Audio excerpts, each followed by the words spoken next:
feel like no interview, I think, especially with you, is complete without talking about your parents. Mm, You're the son of Grammy-nominated jazz musician Nnenna Freelon and the late preeminent architect of the National Museum of African American History and Culture, the late Phil Freelon.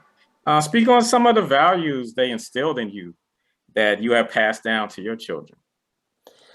yeah, I mean, if you want to know my parents' values, go listen to these two albums because they're on both of them. Like my dad, who passed away in 2019, his voice is on the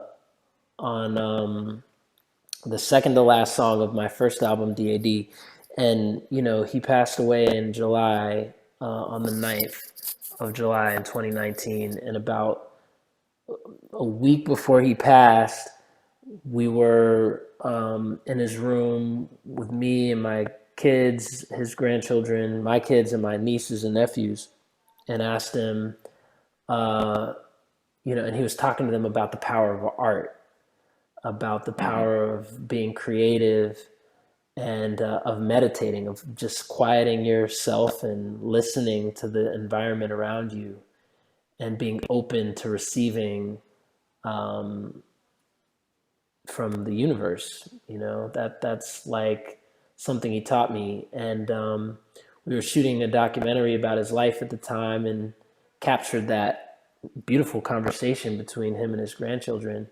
Um, and I put that on the album because I wanted that wisdom to be eternally accessible to everyone.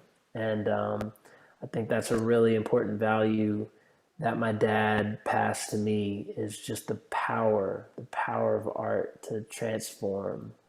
And it's certainly been transformative in my life. Now, my mom, if you skip to the next album, Black to the Future, the opening track is a song my mom wrote in the 80s, called No One Exactly Like You. And you can hear in the setup to the song, she says, there's no one exactly like you. Each of us is unique, and special and wonderful. And, then she goes into the song. But I think that that's another value that I grew up with that my mom used to always say.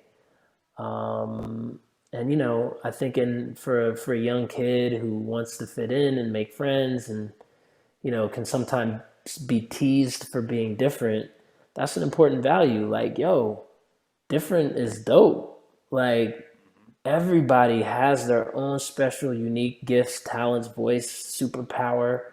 Like, that's something to be celebrated, not ashamed of. So that's another value that I grew up with. And like I said, you don't have to take it from me. That's a quote from LeVar Burton. You don't have to take it from me. You get to hear it directly from my dad's mouth, from my mom's mouth, listening to those two albums.